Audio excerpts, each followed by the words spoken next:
Alex, have we started recording? Okay. Hello. Good afternoon. This is a regularly scheduled meeting of the Caldwell Hearing Examiner for Wednesday, April 26, 2023, and it is 1:30. This is a public hearing, and my name is Sabrina Durchi. I will be your hearing examiner for today. What I can do is I can hear quasi-judicial decisions concerning particular land use applications for the city of Caldwell. During this public hearing process, public oral testimony will be taken from those in attendance who have signed up the sign-in sheet to speak, which you've done at the front here, which is available at the front. When you testify, you must come up to the podium. Please speak into the microphone and state your full name and address. All comments shall be addressed to myself and should be relevant to the application. Once the public hearing is opened, we will first hear from staff, then the applicant or the applicant's representative, which will be given 10 minutes to speak. Public testimony will then be open to anyone that has signed up to speak in favor, who is neutral, or is in opposition of the application. This person will be limited to 3 minutes to speak. Finally, the applicant or the applicant's representative will then be permitted for a 5-minute rebuttal. After the rebuttal is given, the public hearing portion of the hearing will be closed with no new oral or written testimony to be allowed, unless there's a vote to reopen the public hearing. We request that everyone treats all parties with fairness and respect. We are required by Idaho State Code to take written minutes of all public hearings. Therefore, if you could please silence your cell phones during the duration of this meeting, we would appreciate it. So, with that, let's get started. First, the consent calendar, action item to approve February 15th, 2023 hearing examiner special meeting minutes, and those have already been approved and signed. We do not have any old business, so we will move right into new business. Number 1, action item, public hearing, case number SUP 22-000033, Logan Village. A special request by Mason Associates on behalf of Terra Nova LLC for a special use permit for a 6-family dwelling, multifamily dwellings within an R3 high-density residential zone, where the comprehensive plan and land use designation is already HDR high-density residential. The proposed site is 9.92 acres. And with that, Alex, would you like to start with your presentation? Thank you. All right. Thank you, Madam Hearing Examiner. Alex Jones, Associate Planner at 621 Cleveland Boulevard. And today we are presenting Logan Village, the special use permit. Just for a rundown of the application request, the applicant is requesting a special use permit for multifamily apartments on a 9.92 acre parcel located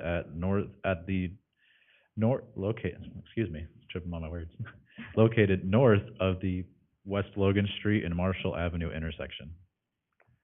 Here we have some sites of the subject parcel.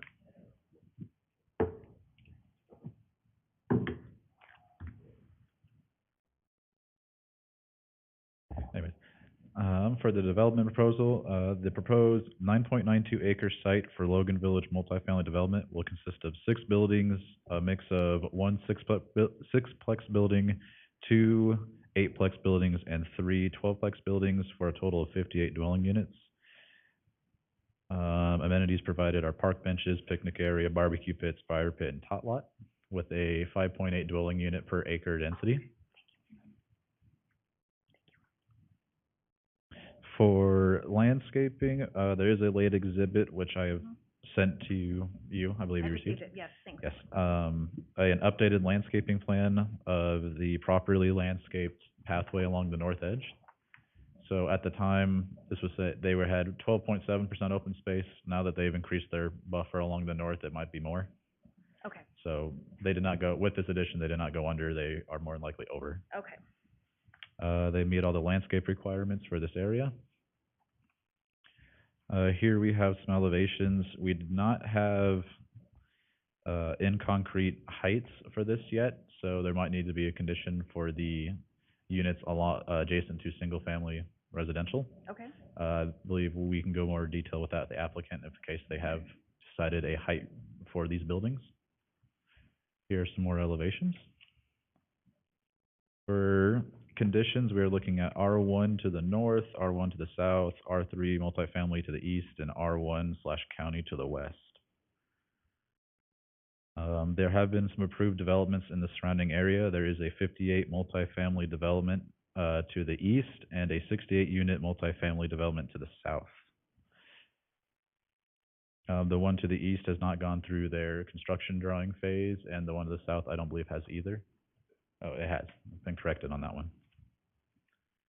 For the 2040 comprehensive plan, we have a mix of zones around the parcel with medium density to the north, high density to the east, and low density surrounding the other portions.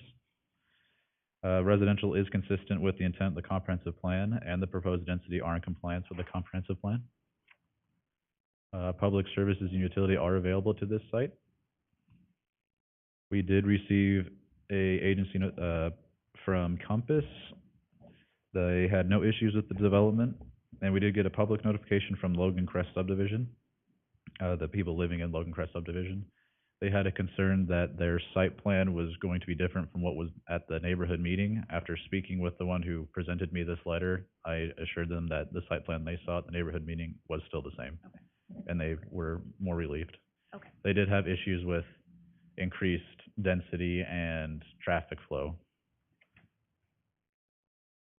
Staff finds that it is conformance with 5 goals and 10 policies of the comprehensive plan, and recommends that if you approve it, that they are subject to the conditions as found in the report. And I stand for questions. Thanks, Alex. I think we've already hit most of the questions I have. I think the other questions I have is pertaining to the applicant. So if the applicant would like to come up next, state your name and address for the record, please. And you'll have 10 minutes. Perfect, thank you. Brian Rollins, address is 6401 West Plantation Lane, Garden City, 83703. Good afternoon, Ms. Hearing Examiner. As I stated, my name is Brian Rollins. I'm with Rollins Realty Consultants, and I am the representative on behalf of the developer Terra Novus for the Logan Village project. I've got a slide deck. I don't know if you want me to advance slides or just ask. Here you go. Can you put it in a presentation?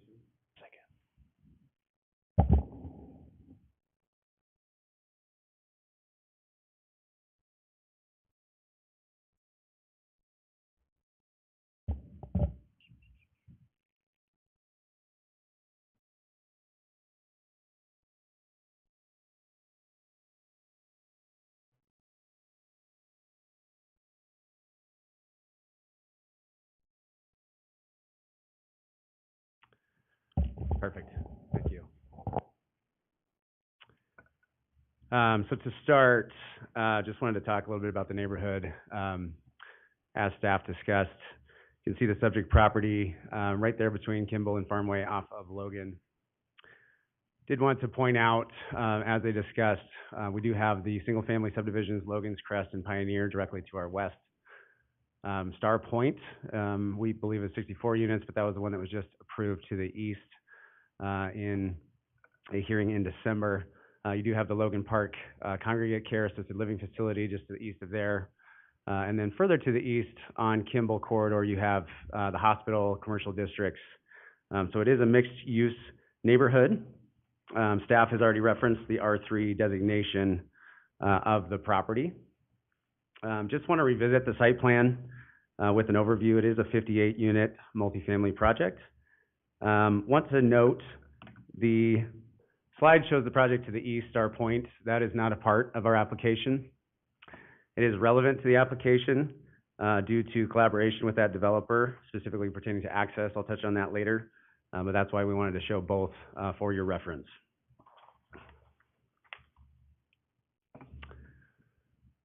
An overview of the project. I want to talk about some details. As was discussed, the property is already zoned R3 in the city of Caldwell, has been for some time prior to application. As you're aware, R3 allows in Caldwell for 25 units an acre and up to 35 through a PUD or SUP. Logan Village is actually 10.7 per acre, with 58 acres on 5.42 acres. I do want to address the acreage discrepancy. There's a reason for that, and I'll get to that in a minute. But our usable acreage is actually 5.42 due to some interactions we had with the Bureau of Reclamation on the drain to the north. Open space is 12.7 qualifying. We do want to make sure it's of note. 30.15% of the site is actually going to remain native undeveloped land. So as far as open space of our total acreage, nearly 45% of the project is actually open. We do have multiple amenities in the project. Pathway connections, those have actually been extended, as was just noted on the landscape plan. There are play areas in the site, picnic areas, shelters, barbecues, fire pit, multiple amenities to serve the guests. And adjacent to the project is the recently approved Star Point project. This actually was very helpful for the neighborhood. I'll talk about that with the neighbor concerns. One of the primary concerns was access. Star Point and Logan Village have collaborated with a signed shared access agreement to provide the main access directly onto Logan to avoid traffic through neighborhoods. We'll touch on that more in a moment. We feel this is a fantastic use of infill land to meet the city's housing demand in a responsible way. And overall, as we know, Treasure Valley is still failing to meet housing needs. This has resulted in significant price increases, which we believe will continue if not provided for with additional product. We know that development is inevitable. I think the primary goal with development is to have responsible development. And I think the theme for this, in summary, is Logan Village is responsible development with careful coordination and consideration with both the city and neighbors. Speaking of neighbors, I actually hosted the neighborhood meeting back on the 21st of December. Wanted to note, first and foremost, I've done a lot of neighborhood meetings. This was actually the most positive one I've ever been a part of. I think that's a lot to do with the responsible development and the accolades that we received based on that. There were 10 neighbors that signed in at the meeting. From my recollection, there was probably 5 or 6 more that were there. I think all were very solutions-based and kind. It was a good, healthy, constructive conversation. The developer on this has mitigated many of the concerns that were heard through the design consideration. I think first and foremost, we just touched on it. Marshall Road, as we can show on that map again, but based on just the parcel alone without collaboration with the developer to the east, Marshall Road would have been a primary access point for this site. Marshall Road, it was felt by the neighbors, didn't have sufficient infrastructure to support the traffic. So that collaboration with the neighbor was key. We have a signed access agreement. Marshall Road is no longer a primary entrance. It would be auxiliary or emergency only. In fact, we are recommending bollards or a gate with signage on Marshall and from the project. An example, not a through street or road closed, something to that effect to limit it to emergency access only. Density, as was noted in the letter, is also a concern always with development. As we've noted, this is significantly less than allowable in the zone. And I think once the unit count was discussed, it certainly helped relieve fears, congestion in the neighborhood, et cetera. The next two are kind of similar: height of buildings and the western portion of the property. The property is called Logan Crest because it sits on a crest. There's fantastic views of the foothills and open land. Has been kind of a country feel there to the west. Because of the preservation of native ground, there's significant slope there. There's also significant engineering constraints as to why that property was left vacant. But that does help preserve a lot of the view corridors. And we have implemented in our site plan, we can show that adjacent to the single family product, there are 2-story buildings only. And then the 3-story are actually set in the back at a lower elevation to help mitigate impact on views, et cetera. Last concern that was voiced was landscaping, fencing to ensure privacy and reduce headlight glare at night. Those are implemented. They're already required through city code, but those will be in place to ensure privacy and mitigate headlight glare at night. My feeling when we left was that all parties were satisfied, received answers, and certainly were expressed relief what they saw. Wanted to provide a quick example. There's a gate there as to what we would propose on Marshall, a road closed, emergency access, something to make it very clear. Emergency vehicles can access the development through that, but try to mitigate traffic completely on Marshall. Since that neighborhood meeting, we did receive one letter from the Logan Crest, a representative of the Logan Crest subdivision. Two concerns that were voiced, as you just heard. Were there any changes to the plan previously presented? Nothing material was changed except for what we just noted as modifications by the developer to meet their request. The effects on the nature and the wildlife habitat of the Bureau of Rec. This is where I wanted to touch on that. The county assessor still shows 9.92 acres for this parcel. That Bureau of Rec actually took fee simple ownership of their portion. It's actually 150-foot wide setback on both sides of the drain, as far as I recollect. And it's a significant distance, so there's good acreage there. So once that deed, I think we had provided a copy of that deed, but that has been provided to the Bureau. They will maintain ownership of that and maintain maintenance of that. We will have nothing to do with the portion along the drain. So just want to reiterate that.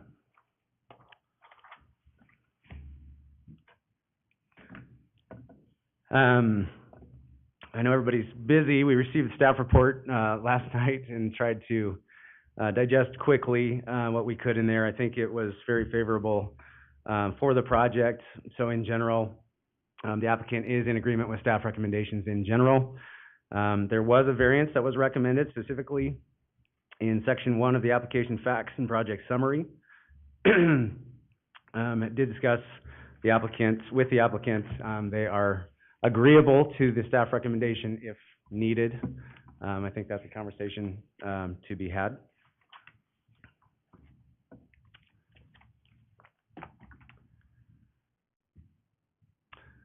Getting into the building and site characteristics specifically, as you're going to note on the following slides with the elevations and the landscape plan, et cetera, there are quality design features.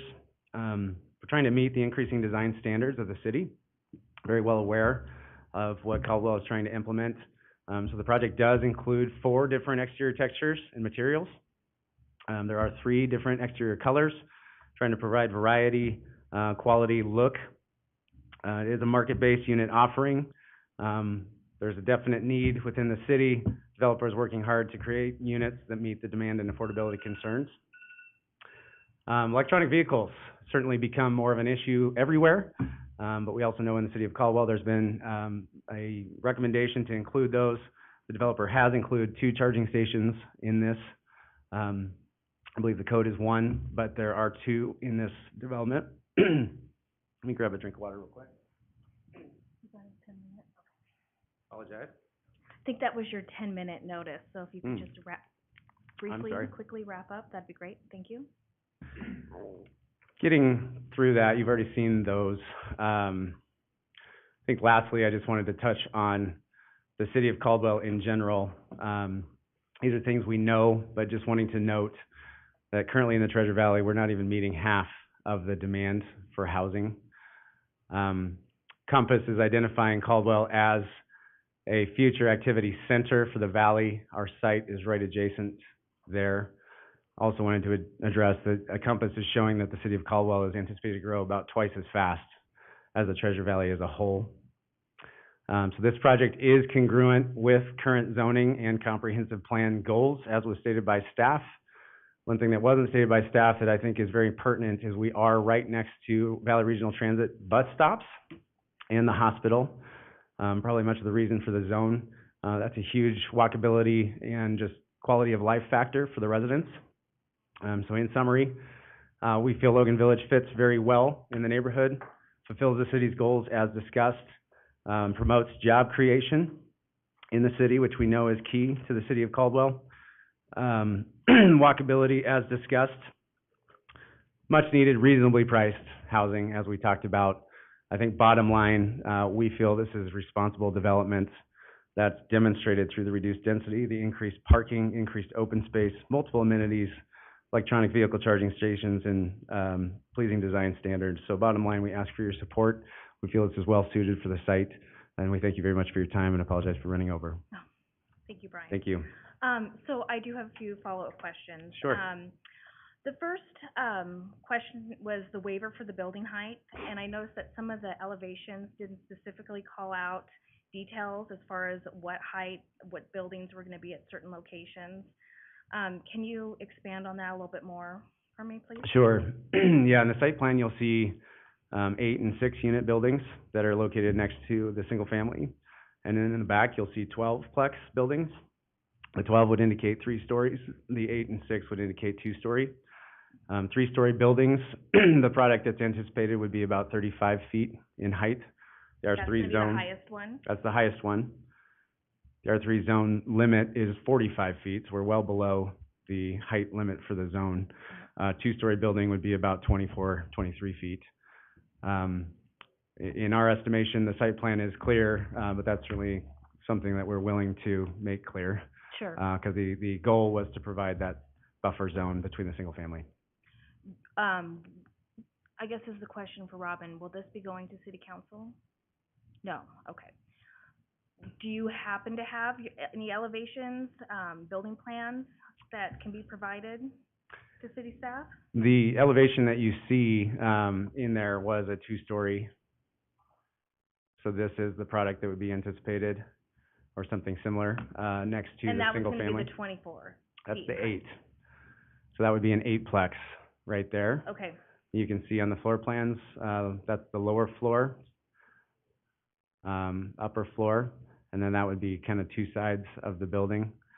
I'm sorry, that's showing a smaller product. That's a 4-plex there, but the 8-plex would just look similar. It would just be wider. The 6-plex, we had originally shown a 6-plex adjacent to the project to the east. That got, or an 8-plex, I'm sorry, that got reduced to 6, partly because of the shared access. We had to create a curve in there to get from their property into ours that met city code on that, so that reduced the size of the footprint of that building. okay, But it would be- let's go back to the site plan real quick. So let's go through each building and tell me how many units are going to be in each building and what height for each Sure. building is going to be, please.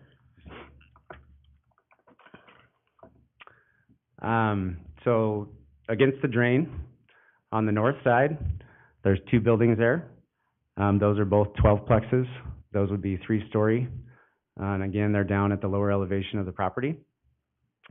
The property, or the building that's also on the eastern boundary, just south of the parking lot, that's adjacent to the multifamily to the east, to the north of the curved road. Do you see which one I'm talking about there? That 12-plex right there? Yes. Okay, yeah, So those are the 3 12-plexes. okay. Okay, and then on the western What is side of the height? parking And what's the style, height going to be on that? those would be 35 feet. 35, okay. On the western side of that parking ribbon, those are 8-plexes. So that was 2 buildings there, north-south. They're oriented to face east, but those 2 buildings are both 8-plexes. So those would be estimated at the 24, 23-foot height. And then the 6-plex on the further south next to the entrance would also be 2-story, or 23, 24 feet. Okay. I think we spoke with Alex. I just didn't want to have an open-ended. Sure. I want to have very specific feet of what Understood. we're looking at. So. No, and again, that was much of the discussion, even at the neighborhood meeting, was the buffer and the kind of the tiered approach. I think my second question is, so if we can go to the landscape plan, or this is fine. So over here on that one portion, you talk about native grasses. It's going to be left to open as part of your open space calculation.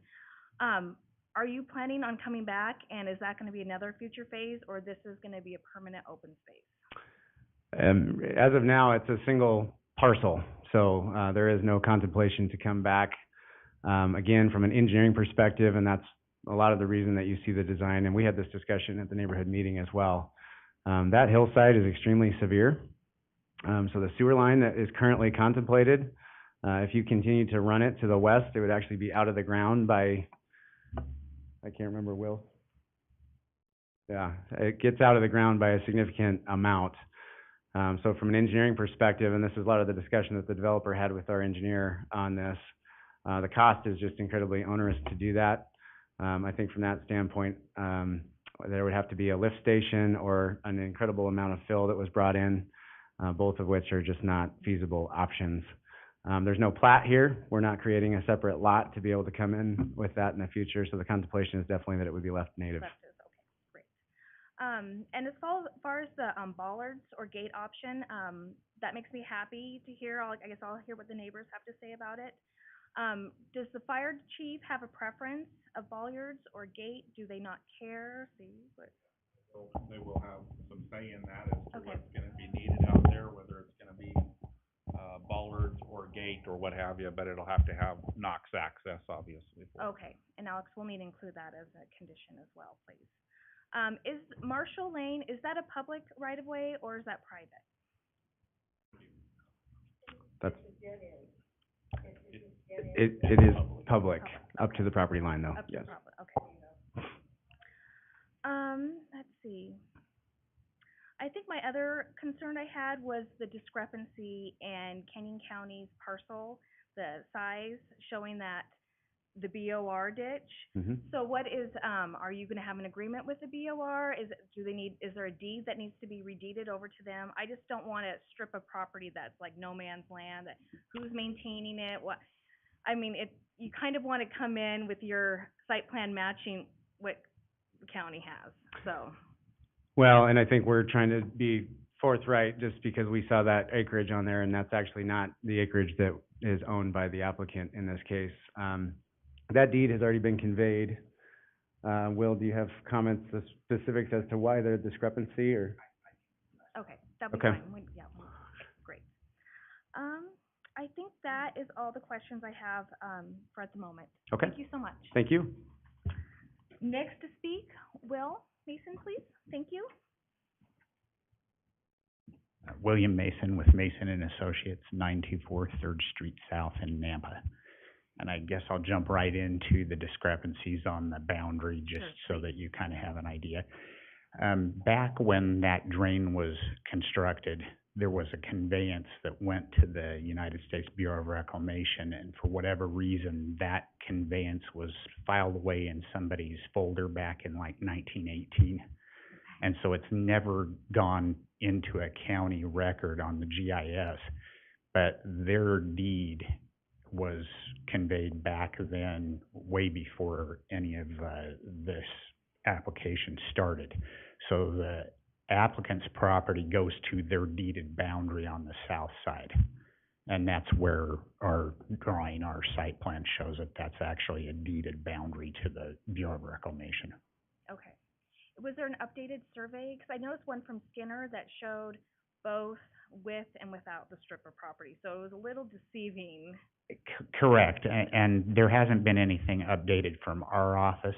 Okay. That updated survey that I saw actually showed an easement, or not an easement, a Bureau of Reclamation quitclaim deed line on it, Okay.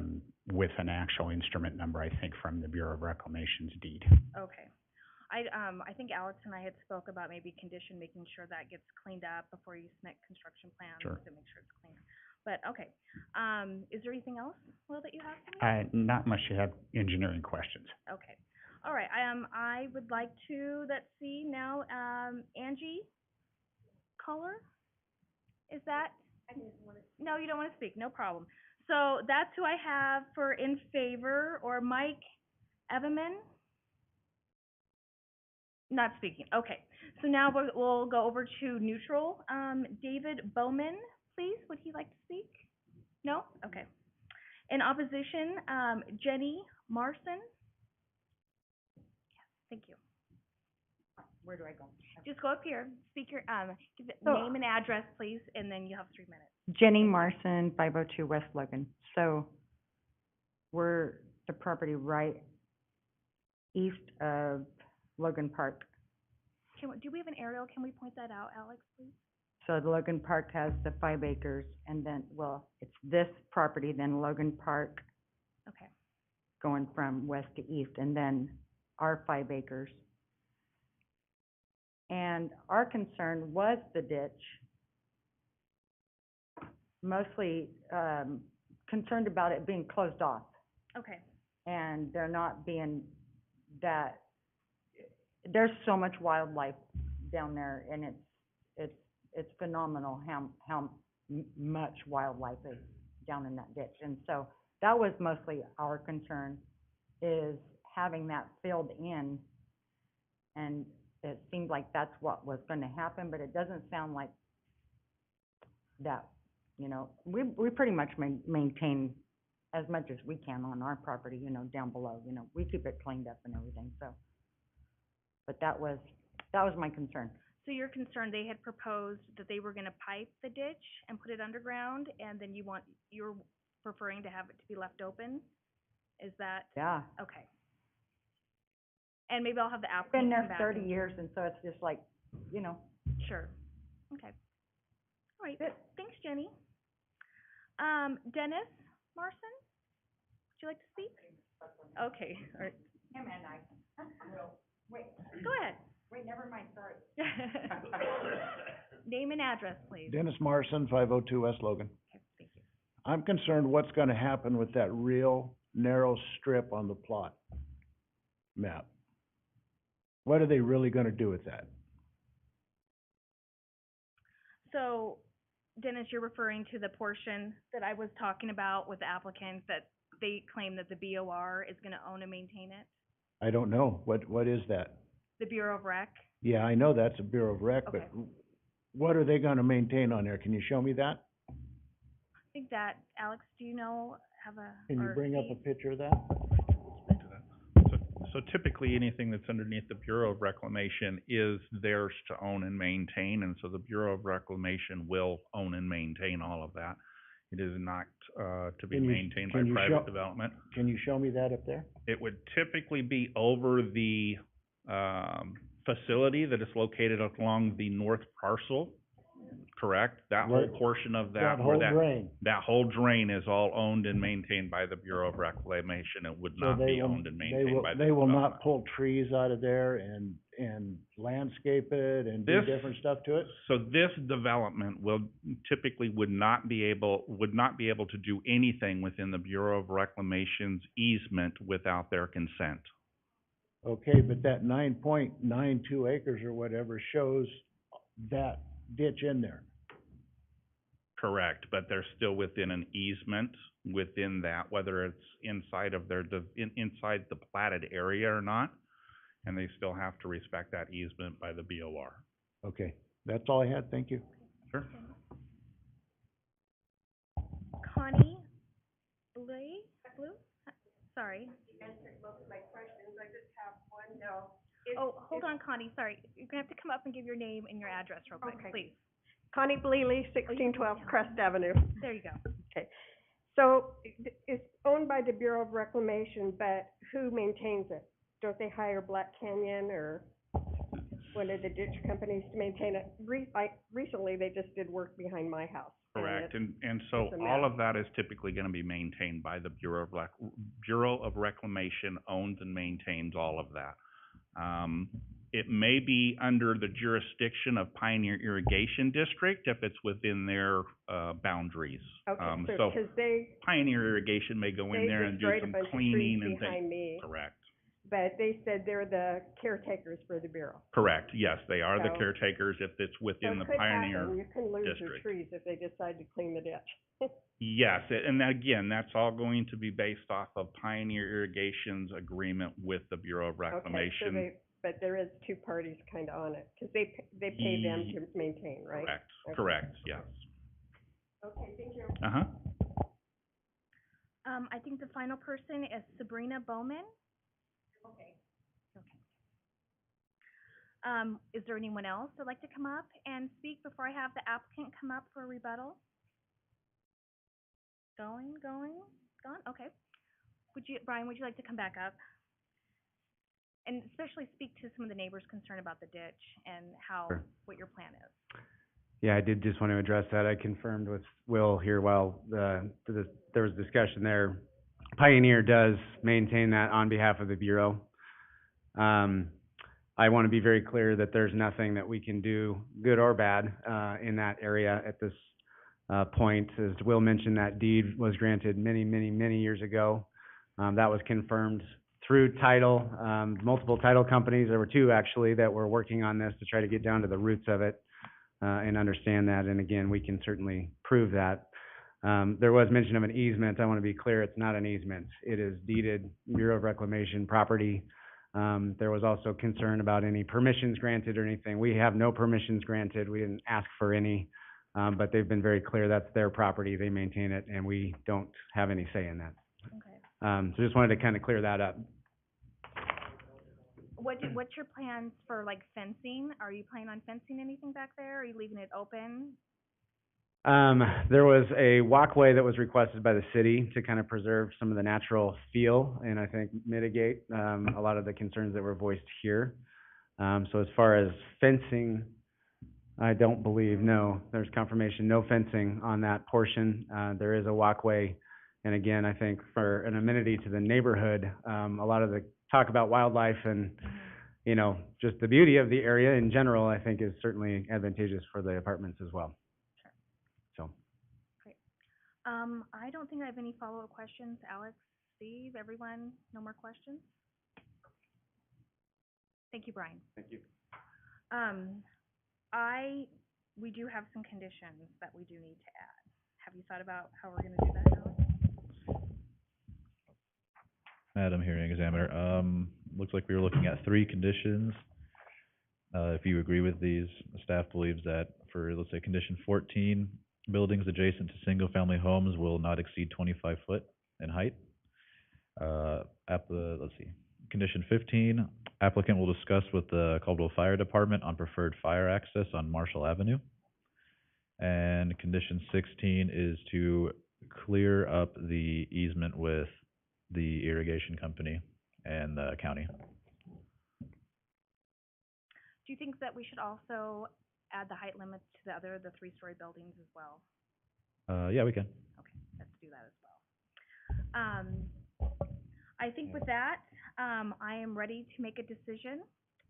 So, we will close the public hearing, and based on the testimony, evidence, and record in the matter of above findings and facts, conclusions of law set forth herein, I do hereby determine, decide to approve the subject to the conditions of approval listed herein, the document and the additional conditions that Alex read. So with that, I'll thank everyone for their attendance, and we'll close the public hearing. Thank you. Oh, yes. Can I make a comment on the proposed condition? Sure. Do we need to reopen? I'll need to reopen the hearing. Yeah, let's reopen the hearing. Okay. Thank Can you you. give your name and address again? Thank you. Yes, Brian Rollins, 6401 West Plantation Lane, Garden City, 83703. Ms. Hearing Examiner, I was just going to suggest for discussion, instead of a specific height requirement, you were asking me for heights, I was giving examples. I think 2- and 3-story would be a discussion that I would suggest. I think the 3-story especially, maybe just being specific on the 3-story, I understand the 25 is already in the code as a buffer height limit, but I would suggest maybe just a 3-story limitation in the back, given that our R3 is already 45 feet. So I was trying to give examples of heights, but again, our architectural plans aren't finished, so if it was a half a foot or whatever higher, I didn't want to cause a problem. So just to clarify, the waiver, the variance that you're asking for on the height is just on the 2-story building? Correct. Okay, so that's fine then. So we'll just leave it with the 2-story, because your 3-story building is going to be within the R3 code requirement. Correct. Okay. Absolutely. Okay, Thank you. that's fine. Madam Hearing Examiner. Yes. So we will amend the condition 14 to only read buildings adjacent to single-family homes will not exceed 25 feet, and other buildings will meet R3 code. Perfect. Thank you, Alex. Okay. I will close the public hearing once more, and again, grant approval for your special use permit. So, thank you. Thank you for everyone. Okay. Thank you. Yes, thank you. I'll just give a second.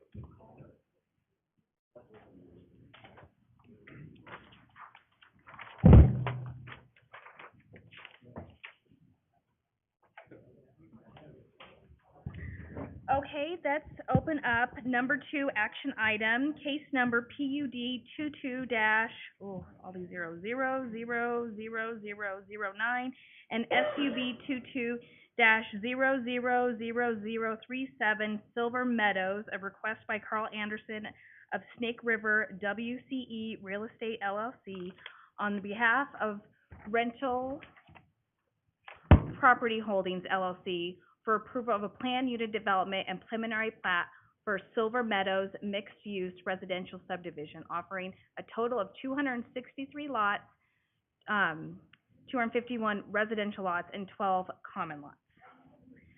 So we have discussed this in length, and one of the concerns I had is I really need a landscape plan, updated landscape plan showing the interior landscaping, pathways dimensioned, pathway buffers, to really look at the full project. And so I was gonna table this into our next hearing date. Is the applicant here? Are they in full, do they understand what I'm needing?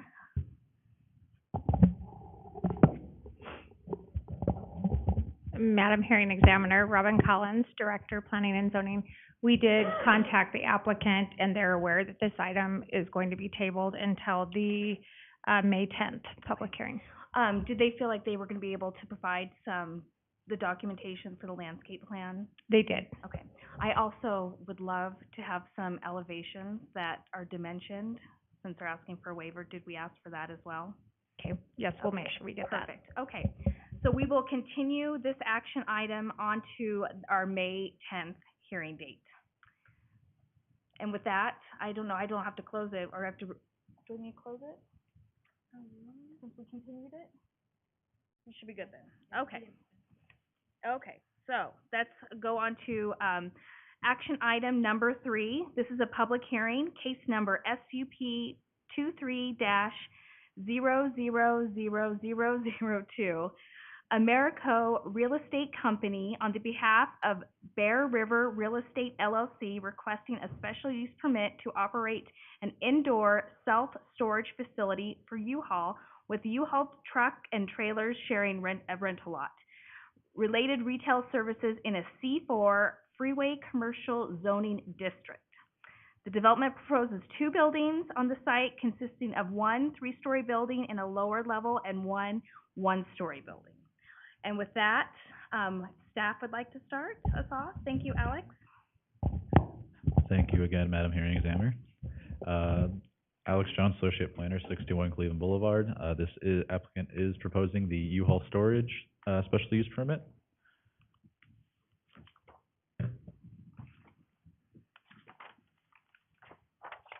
Okay. So for the applicant request, this is a special use permit. The applicant is requesting a special use permit for indoor storage on a 5.78 acre parcel located approximately 450 foot west of Franklin Road and Spetched Avenue. Here are some photos of the subject parcel. Currently, it is just used for parking of semi-trucks. For the development, we're looking at indoor storage facility. The applicant can go into more detail on how many units there are. This will be a multi-level storage facility. For landscaping, they just had to meet the buffer requirements, which the applicant has met with the 30-foot along I-84 and 25-foot along Franklin Road. Here are the proposed elevations and renderings. The top one is looking at it from I-84, and the south is looking at it from Franklin. For existing conditions, we have C4 to the north, with that being I-84, C3 to the south being a car wash and Burger King, C4 to the east, which is the Sage Truck Stop gas station, and C3 to the west, which will be the future Prospector Point Apartments. For the comprehensive plan, this use is consistent with the comprehensive plan. They are at CS Commercial Service with MDR across the interstate, which is medium density residential. Utilities are available to this site. We received no outside agency comments and no public comments. staff finds this is in compliance with the comprehensive plan and recommends if you approve this, that they are subject to the conditions. I stand for questions. Great. I think the one question I had, Alex, was removal of the cluster mailbox conditions. Correct. We did discuss that there is a needed condition, I believe it's condition number 6, that will be removed from the report. They will not need to utilize cluster mailboxes. Thank you. I think the other question I have for staff is directed at Steve. So the traffic impact study talks about restriction of north and south lanes, left turn lanes at the intersection of Franklin and Spec, making a signal, a right in, right out. What was the city's thoughts on the TIS recommendation there? This access to this site is going to be a restricted access to a right in, right out only. Okay. Just based on the location of everything that's out Sure. here and the current traffic conditions. Mm-hmm. There are some notes in the staff report pertaining to a center median that is under design and review right now for the city of Caldwell. Okay. That would be part of some of those conditions for this site out here. Is that something that the city's improving right now, or will be It part is. of the applicant, will be paying proportional share? The applicant will probably provide a portion of those costs to put in that center median. This could be a temporary full access only, but it would be restricted to a right in, right out. Okay. Okay, I think that's all the questions I have for staff. Would the applicant like to come up and state their name and address for the record, please? Madam Hearing Examiner, my name is Jeff Huber. My address is 8385 West Emerald Street in Boise, and I represent the applicant. We've had the opportunity to work on this property for a very long time, and we feel that this use is an excellent use for the property with its immediate access to the interchange and the interstate freeway. Staff has done an excellent job on the report, and we commend them, and we would request your approval. And we are in agreement with the conditions of approval also. Great. I don't think I have any questions for you at the time. If there are any questions for the use itself, the U-Haul facility, there is a representative from U-Haul here, if you should have any questions. Okay. Sure, that'd be great. Thank you All right. so much. Thank you. Thank you. Next to speak, Larry Leisure. Hello. Would you like to speak? Okay. How about the U-Haul representative? Would they like to? Yes. Only if there's questions. Yeah, if you don't mind coming up, give me your name and address and just kind of walk me through a little bit of the design of the project and the vision. Gregory Spurlock, and I live at 11975 Pheasant Run Street, Caldwell, 83605. I'm an owner's representative for Americo Real Estate and U-Haul International. This will be a 3-story with one lower level of indoor climate-controlled storage.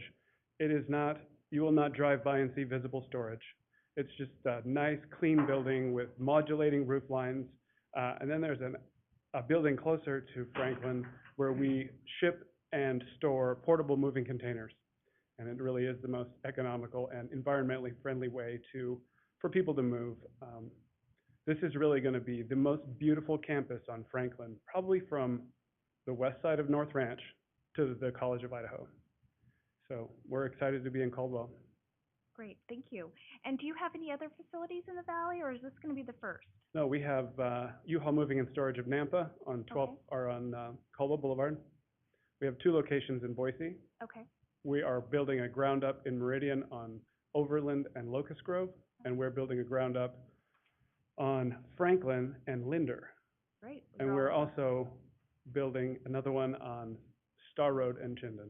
Wow, there But must this will be significant demand. Yeah, this will be like the flagship store for Canyon County. Great, wonderful. Well, thank you. Thank you for explaining that to me. I really didn't have any other additional questions other than the removal of that condition. So with that, unless anyone else would like to testify, I can close the public hearing at this time. Great. Based upon the review analysis of the proposed application request, Staff is recommending approval, and I will as well recommend approval, or excuse me, approve the application, not recommending it. I'm the final decision maker, correct? Approving the application. So thank you so much for your time today.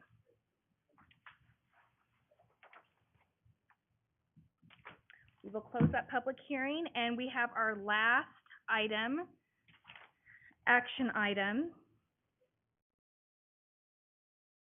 This is a public hearing, case number SUP 000030, Westview Lots, Phase 2, a request by Greg Eurasia of New Beginnings Housing on behalf of SRB 7 LLC for approved of a special use permit for the second phase of Westview Lots Family Community. Second phase will include 2 3-story walk-up buildings comprised of 30 total housing units, 26 units of affordable workforce rental housing, and 4 units of market rate housing with 12 3-bedroom units, 12 2-bedroom units, and 6 1-bedroom units. This is located at 4713 Enterprise Way. Alex, thank you again. Would you give your presentation, please? I feel like I've been doing this a few times now. I know you have. Okay. Thank you, Madam Hearing Examiner, again. Alex Jones, Associate Planner, 621 Cleveland Boulevard. And again, we have another special use permit for Westview Lofts 2. Just a rundown of the request. We are looking again, the applicant is requesting a special use permit for multifamily apartments on a 1.53 acre parcel located at 4713 Enterprise Way. Here are the photos of the subject parcel.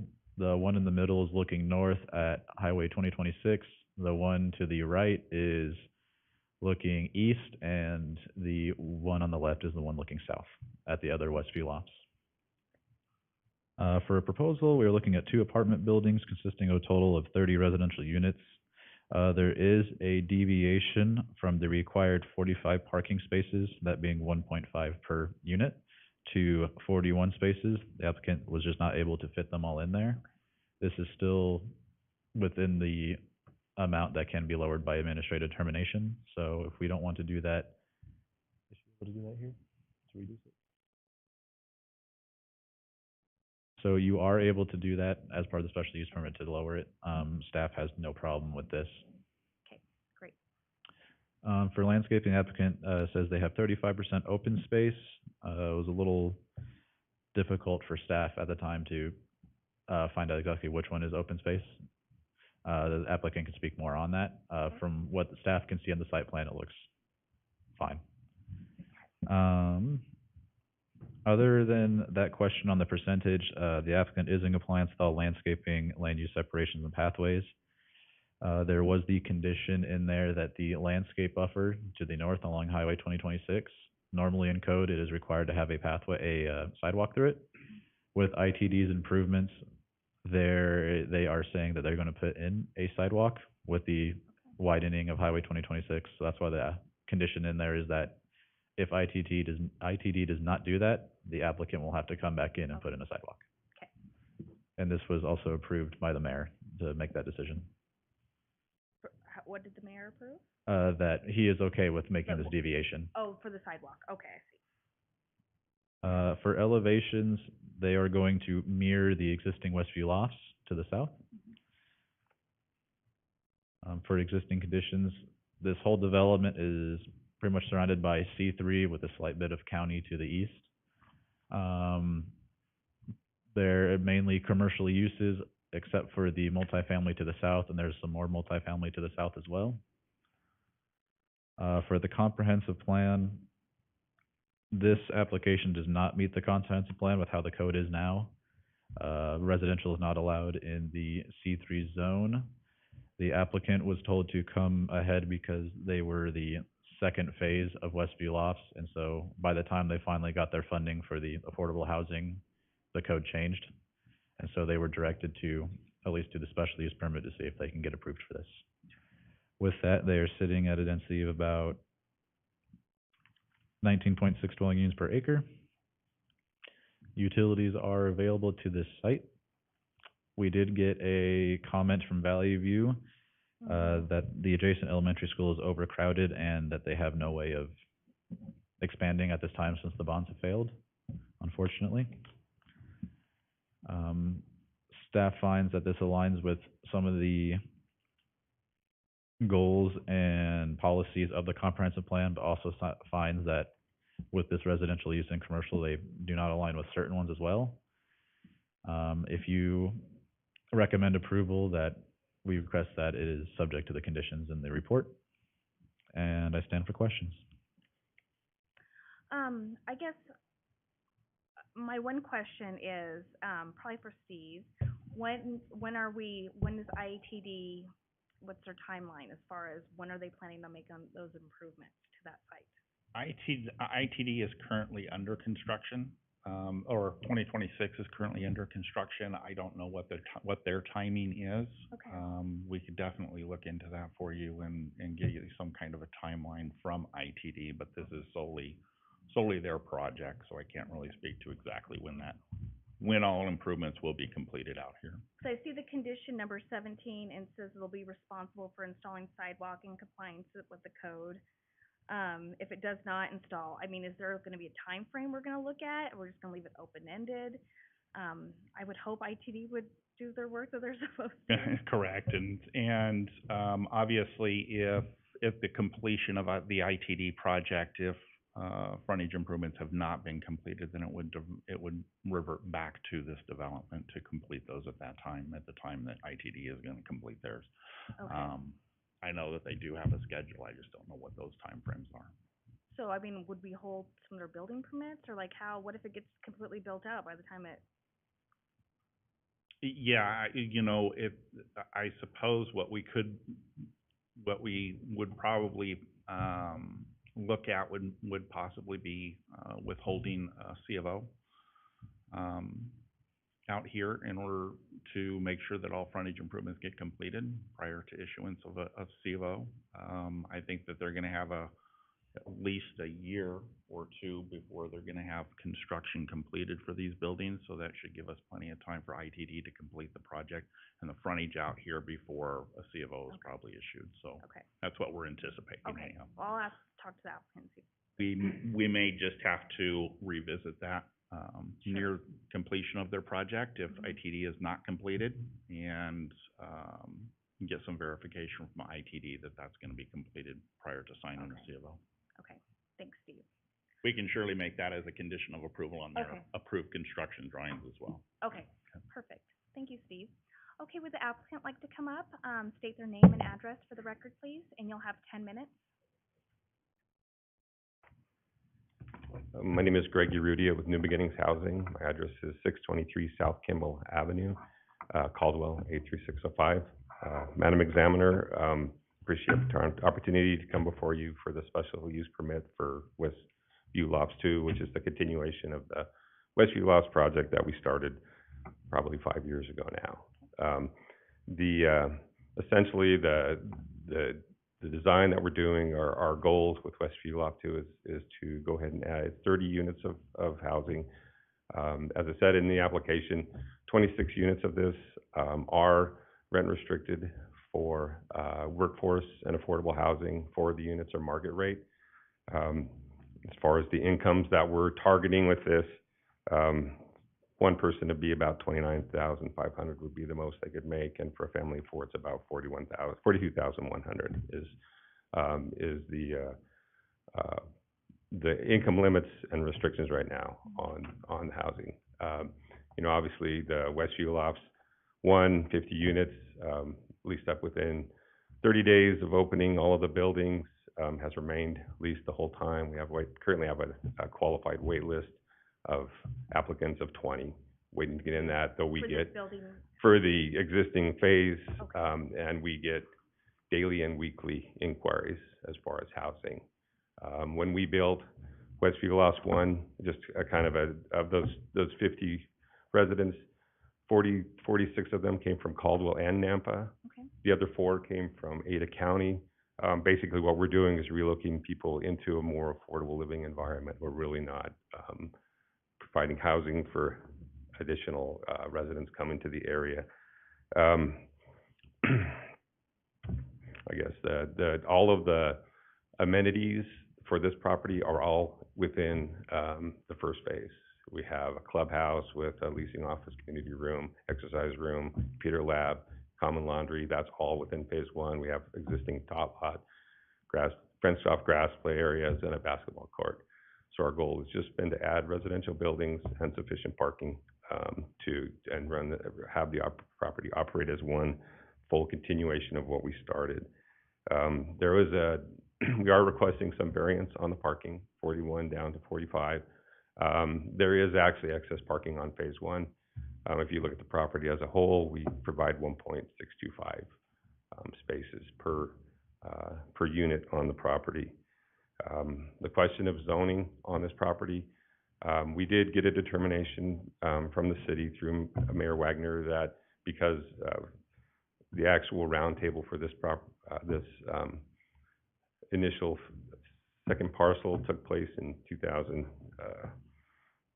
I think it actually took place in 2019. All of the we've done as part of the phase one. We made provision for sidewalk, everything back to the second phase.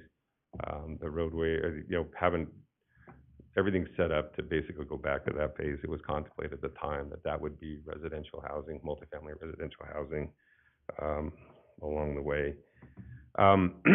As far as potential traffic issues, I think that this property is ideally located. The improvements that we'll make to the flag, the staff portion of that flag will actually pave that, will improve access in and out of not only Westview Lofts, but also the athletic club next door. We have limited distance on Enterprise Way to both Smead Boulevard, which is a minor arterial, and KCID Road on the other side, which is a collector, both going onto Highway 2026. And the fact that many of the communities located centrally to the North Ranch and Sky Ranch commercial areas, a lot of employment. It's really been a beneficial location. We really, I guess, getting back to the housing need, when we did our market study for this property and applying for our funds through Idaho Housing, there was a 0.4% vacancy in multifamily housing directed for restricted income, 60% and less of varied median income. The market study showed that there will be a need of over 850 units in our market area, which is essentially Caldwell and Nampa, for housing at those type of rent levels. I think the final comment that we're concerned. We share the school district's concern. A lot, what we found in phase one is a lot of those were actually in district transfers. We're not necessarily adding to Valley View's number of pupils. And then we also, the letter came from Skyway Elementary, I believe, but Thomas Jefferson Charter School is right across the street from this property too. And I don't, hopefully there will be some availability for our residents to go to school there too, outside of that. I don't know that I have any other real comments about this. I mean, I think that property has been we feel Westview's been a great asset, and we look for the opportunity to expand that. Did you have an opportunity to speak to Joey with the Valley View School District at all? I did not. Okay. I did not. Sure. Yeah, unfortunately, those bonds have passed, so it's unfortunate. Hopefully, the one next month will. Keep voting yes. Yes, I live in the keep voting district, yes. so. And then, I did read that you already, as you had stated, you guys have already improved significant, infrastructure already, for that site. So this has always been planned. Why wasn't it part of the original application, like just the phase two part of it? Well, when we approved, basically, there was a limitation on funding per project. So when we applied for the 50 units originally, that was the most that we could do. Okay. And at the time, the Freehold Developments, which owns that real estate, was looking at potentially, when we were building ours, they said they would potentially build 32 units behind us. But they ran in between COVID and all the rest of it. And then Sure. we really, our ability to cycle and apply for funds, this has been the next opportunity for us to Sure. apply for funds for this That makes project. sense. Okay. And then Steve, for that flag portion, what improvements are they needing to make there? I believe Alex has, this in his portion of the report. It's technically not an engineering requirement, it's more of a planning and zoning requirement. However, because the current flag portion of this lot is not improved, the city is concerned with track out onto, this roadway. So we're just asking that all the drive aisles be paved out here, to restrict any, Sure, traffic. that makes sense.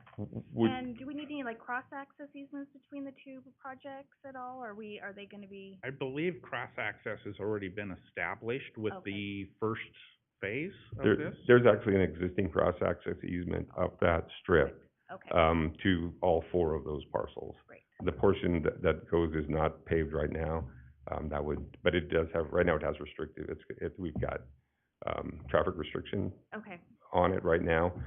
And obviously, the actual sewer water lines, at least the water, I think sewer has to go all the way to the water, I think we just loop into what we have now, but will be taken from the street sure. and then back, and then obviously it would all be paved, Okay. obviously be paved. And then what are your thoughts on the ITD improvement? You know, I would propose that it be, a requirement that, for certificate of occupancy. Okay, I think that is Great. very reasonable from our, we're aware that we would Wanna have to make do sure it, but, you know, I think that gives us probably 15 months for ITD to finish up before we're in a position to have to do it. that sounds great. Okay, let's make sure that's added to the condition then. Steve, did you have something else? Okay. I think that's it. I really don't need to have rebuttal, no one else's, unless someone else would like to, Our speak? architect is here, No? David No Ruby with the speaking? architect's Okay. office, if you have any questions Okay. or I in don't. regards to the building. Thank you so much for your Thank time. Okay, I think with that, I will close our public hearing. And no one else has anything else? Madam Hearing Examiner, just for that added condition, it sounds like we're doing condition 19, which will be, sidewalk along Highway 2026 will need to be completed before issuance of a C of O. Yes, sounds great. Steve?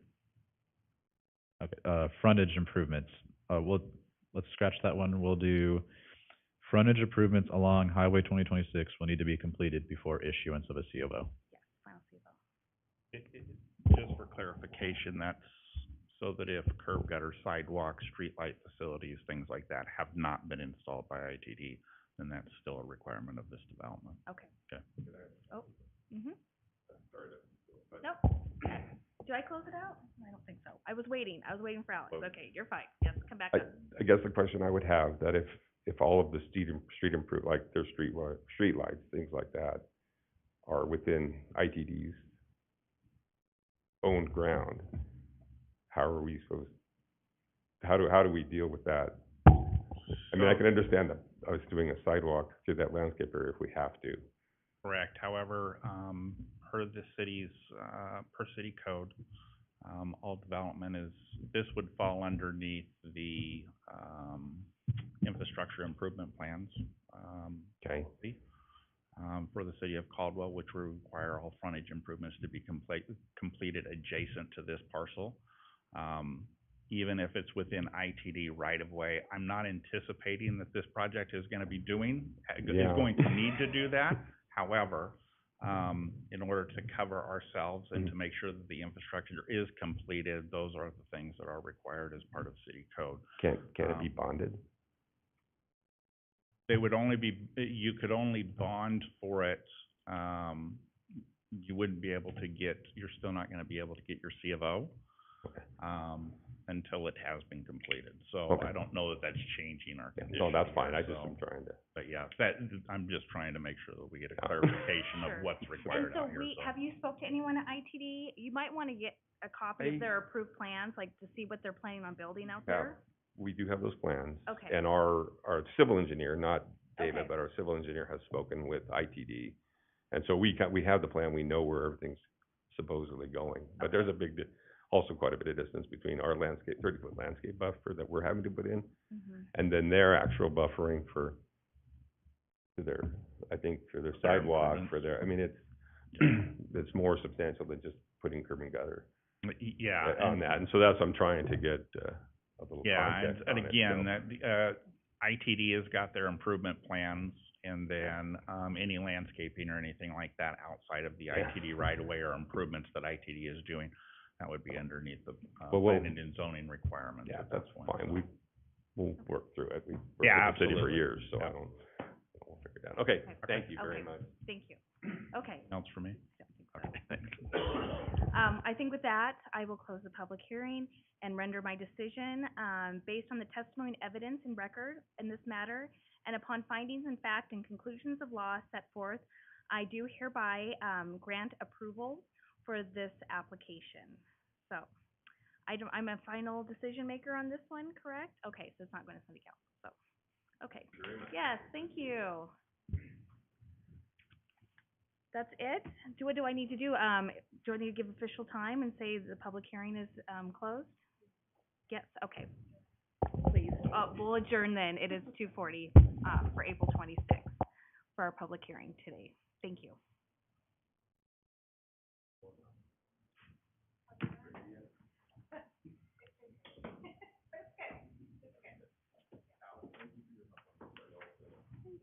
Let me take that. Yeah.